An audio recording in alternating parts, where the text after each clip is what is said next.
Buenas, mi nombre es Iván David Mesa y le vengo a hablar sobre Misael Pastrana. Misael Eduardo Pastrana nació en Neiva el 14 de noviembre de 1923 y murió en Bogotá el 21 de agosto de 1997.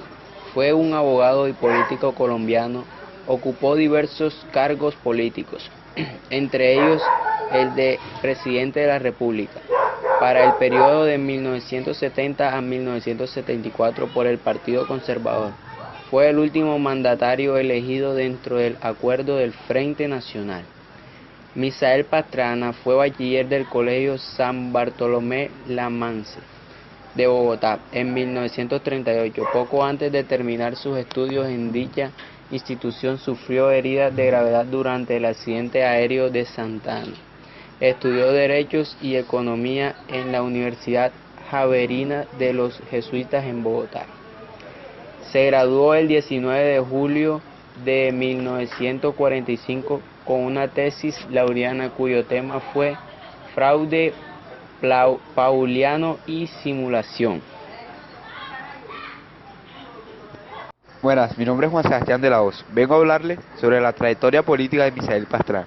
Pastrana fue nombrado en 1947 como secretario de la Embajada colombiana ante la Santa Sede, hasta 1949, cuando regresó para ejercer como secretario privado del entonces presidente Mariano Ospino Pérez. En 1950 fue nombrado en Washington como ministro consejero de la Embajada de Colombia ante los Estados Unidos hasta 1953. En esa época fue delegado a la Conferencia de las Naciones Unidas en Nueva York.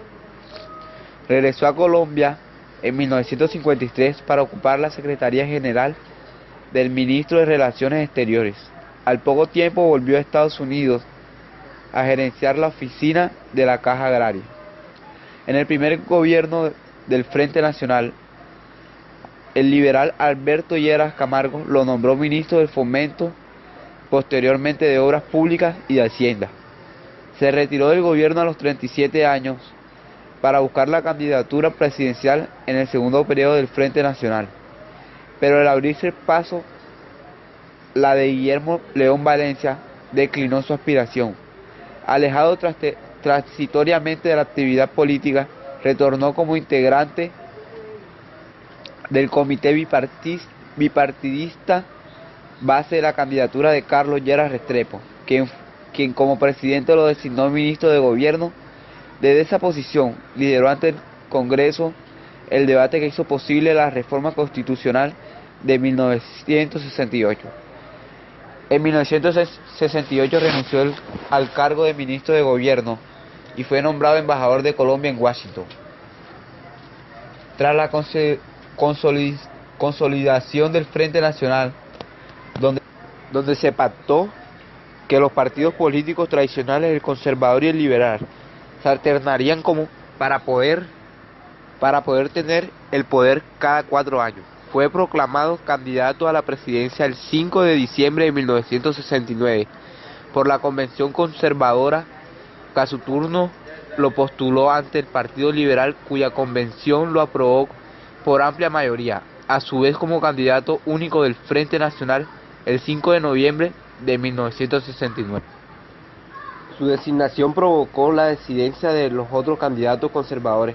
Evaristo Sordis, quien aglomeraba la región Caribe, se consideraba candidato de un frente bipartidista costeño. Belisario Betancur, apoyado por grupos de ambos partidos tradicionales en el centro del país. José Celias de Hierro, que representaba el sur del país, y Gustavo Rojas Pinilla, ex dictador y dirigente máximo de la ANAPO. En unas elecciones muy controvertidas por las acusaciones de fraude contra Pastrana. Presidencia de Misael Pastrana. Se posesionó el 7 de agosto de 1970. El lema de su mandato fue Frente Social, Objetivo el Pueblo. Pero antes de unirse al Frente Nacional, ellos habían tenido un conflicto, pero a pesar de ellos, se unieron los dos partidos libertadores porque les convenía ir a un mismo lado, y ahí fue cuando comenzó el Frente Nacional. Dentro de los ministros de gobierno de Pastrana se encontraban Roberto